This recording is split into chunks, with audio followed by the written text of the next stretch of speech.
गरीब चार बहनों की जादुई होली।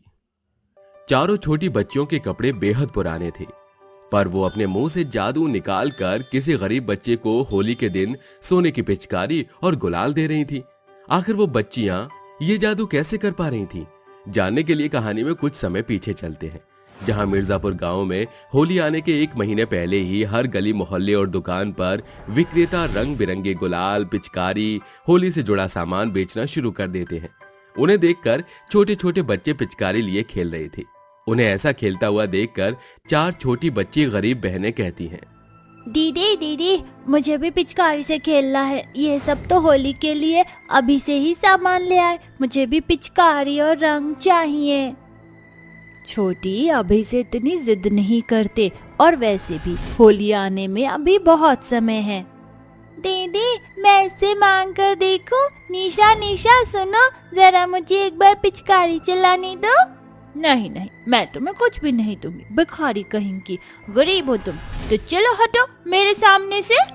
बच्ची आंचल उससे बहुत गिड़गिड़ाकर पिचकारी मांगती है, पर निशा उसे टरकाकर चली जाती है और अपने दोस्तों के साथ पिचकारी चलाकर पानी के गुब्बारे से फेंककर खेलती है। वहीं चारों बहनों को बहुत बुरा लगता है। घर जाकर वो अपनी माँ से कहती हैं, माँ, हमें पिचकारी से खेलना है, हमें भी ला दो ना, हमारे दोस्त भी खेल रहे हैं। हाँ माँ, प्लीज हमें भी रंग बिरंगे गुलाल और पिचकारी ला दीजिए, हम भी उन बच्चों की तरह खेलना चाहते हैं। पिछली बार भी आपने हमें होली पर कुछ भी नहीं दिया था, और वो जो गुजिया होती है वो तो हमने कब से नहीं खाई। माँ प्लीज माँ, इस बार तो होली मनाओ हमारे साथ। हाँ माँ, मैं अपनी बहनों से सहमत हूँ। बेटा, मैं भी नहीं चाहती कि हर बार तुम्हारी होली को मैं बेरंग कर दूं, लेकिन इस बार मैं तुम्हें होली के लिए अच्छे अच्छे पिचकारी, मिठाइयाँ और गुलाल ला कर दूंगी। सच्ची माँ? इसका मतलब हम होली जरूर मनाएंगे। तभी चांदनी अपने बच्चों के साथ खाना खाती है। चांदनी, जो कि एक गरीब माँ होकर भी अपने बच्चों की ख्वाहिश को पूरा करना चाहती थी, दूसरे के झूठे बर्तन और मैले कपड़े साफ करके अपने बच्चों को बड़े संघर्ष के साथ पाल रही थी। अगले दिन मालकिन के घर सारा काम करने के बाद वो कहती है, मालकिन, मैंने सारा काम कर लिया है। एक बात करनी थी आपसे। वो मालकिन, मुझे एडवांस पगार मिल जाएगी? बच्चों के लिए होली का सामान लेना था। बच्चों का होली खेलने का बहुत मन है। अच्छा, काम तो तू ठीक से करती नहीं है और पगार तुझे एडवांस चाहिए? मालकिन, मुझे माफ कर दीजिए, अब की बार कोई गलती नहीं होगी। अरे बस बस, तू तो रोने लग गई। रो मत, देती हूँ तुझे मैं पगार। आखिर सबको हक है होली मनाने का, और तेरी तो 4 बेटियां हैं। शुक्रिया मालकिन। तभी शीला उसे एडवांस पगार दे देती है, जिससे वो आधा राशन और जब बच्चों के लिए रंग बिरंगी पिचकारी और गुलाल खरीदने जाती है तो उसका मकान मालिक आकर बीच सड़क पर उससे पैसे मांगने लगता है। अरे क्या बात है, तेरे पास इतने पैसे हैं कि तू बच्चों के लिए होली की रंग पिचकारियां ले रही है। मकान के पैसे तेरे रिश्तेदार देने आएंगे क्या? चल मेरा किराया निकाल। सेठ जी, मुझे थोड़ा सा समय दे दीजिए, मैं अगले महीने आपके पैसे चुका दूंगी। इस महीने बच्चों को होली के लिए सामान दिलाना है। बच्चे बहुत जिद कर रहे हैं, अगर उन्हें पिचकारी और रंग नहीं दिलाई तो बहुत उदास हो जाएंगे। मुझे अभी के अभी पैसे दे, वरना सड़क पर अपनी होली मनाना बेटियों के साथ। मकान मालिक की ऐसी बात सुनकर न चाहते हुए भी चांदनी को उसका किराया चुकाना पड़ता है, जिसके बाद बच्चों का होली का सामान लेने के लिए उस पर फूटी कौड़ी नहीं बचती। शर्मिंदा होकर वो अपने बच्चों के सामने रो जाती है तो उसके बच्चे कहते हैं, कोई बात नहीं माँ, इतना परेशान मत होइए। बच्चों, मुझे माफ कर दो, मैं तुम्हारे लिए इतना भी नहीं कर पाई। मैं बहुत बुरी माँ हूँ। मेरी इतनी किस्मत फूटी है कि मैं अपने बच्चों को पैसे लाने के बावजूद भी होली का सामान नहीं दे पाई, क्योंकि मैंने वो पैसे मकान मालिक को दे दिए। कोई बात नहीं माँ, इस बार ना सही अगली बार होली मना लेंगे, त्योहार तो हर साल आता है। ये कहकर बच्चे अपनी माँ को सहानुभूति देते हैं, मगर होली मनाने का मन तो उनका अभी भी था। उदास होकर चारों बच्चियां एक नदी किनारे जाकर बैठ जाती हैं और कहती हैं, ये सब हमारे साथ ही क्यों होता है? माँ ने हमारे लिए इतनी मेहनत की, लेकिन फिर भी होली मनाना हमारे नसीब में नहीं हुआ। हम और हमारी किस्मत कितने गरीब है। कोई बात नहीं, अब हम माँ से जिद नहीं करेंगे। अरे दीदी देखो, छोटा सा बकरी का बच्चा नदी में डूब रहा है, हमें उसे बचाना चाहिए। ये कहकर चारों बहनें नदी में उस छोटी सी बकरी को बचाने के लिए कूद जाती हैं और बहते बहते उसे बचाकर नदी से बाहर कर लेती हैं, लेकिन खुद नहीं बच पाती।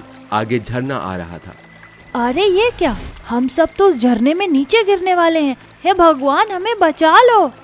तभी चारों बहनें उड़ते हुए नदी से खुद ब खुद बाहर आ जाती हैं और कहती हैं, भला हम चारों कैसे बाहर आए? हम तो उस झरने में गिरने वाले थे। जैसे भी आए हो, घर चल। अगले दिन फिर से बच्चों को होली के रंग और पिचकारियों से खेलता देखकर चारों बहनों का होली खेलने का मन करता है। तभी श्रेया के मुंह से ढेर सारी सोने की पिचकारियां निकलती हैं और नताशा के मुंह से ढेर सारे रंग बिरंगे गुलाल निकलते हैं। फिर पीहू के मुंह से गुजियां निकलती हैं और आंचल के मुंह से ढेर सारे सोने के सिक्के निकलते हैं। ये देखकर वो चारों हैरान रह जाती हैं।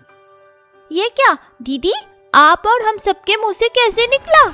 शायद उस नदी की वजह से हुआ। मैंने सुना है वो होली के समय में जादुई नदी बन जाती है।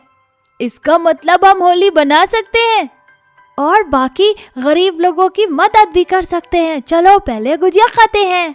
तभी चारों बहनें अपने घर के अंदर ये सारा सामान उठाकर ले जाती हैं और गुजिया खाने लगती हैं। फिर सोने की पिचकारी और रंगों से एक दूसरे के साथ खेलने लगती हैं।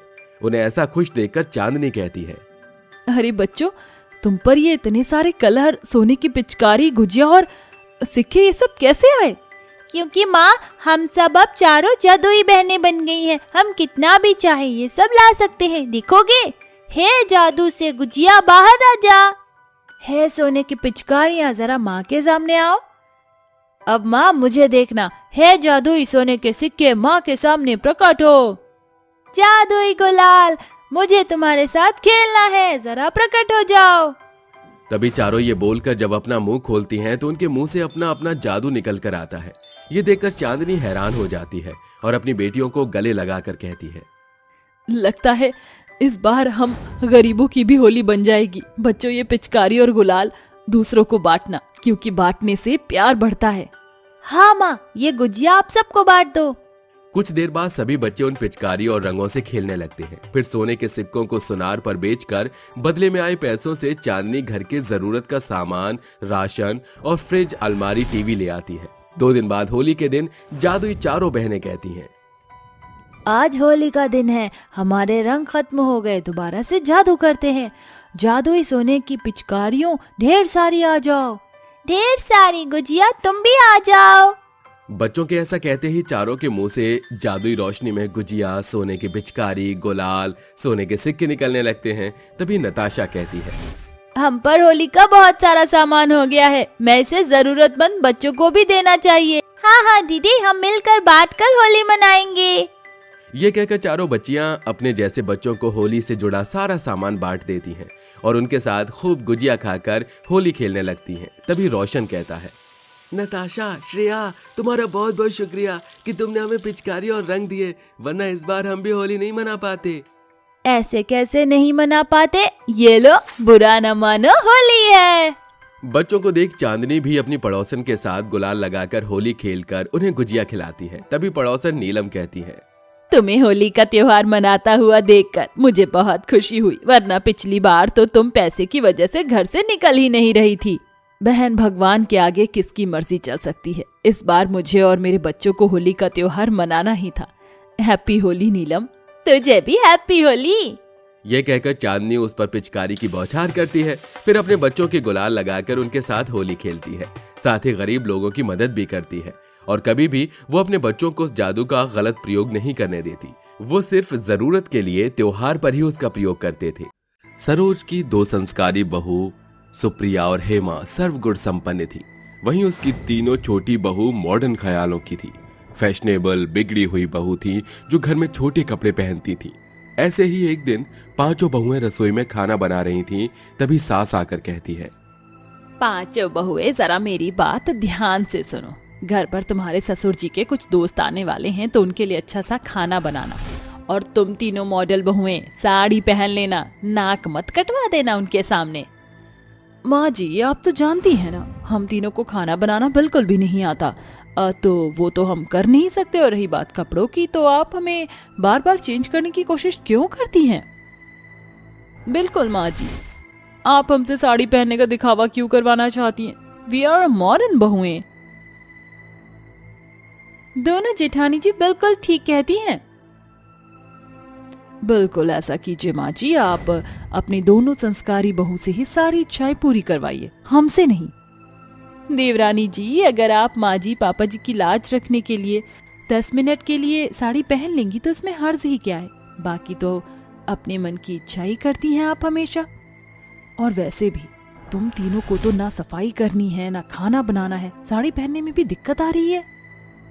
यही तो मैं इन तीनों को समझा रही हूँ, लेकिन सास के आगे भी अपनी चलने कहाँ देती हैं। देखो तुम तीनों डिसाइड कर लो कि झाड़ू पोछा करना चाहती हो कि या साड़ी पहनकर चुपचाप खड़ी रहना चाहती हो।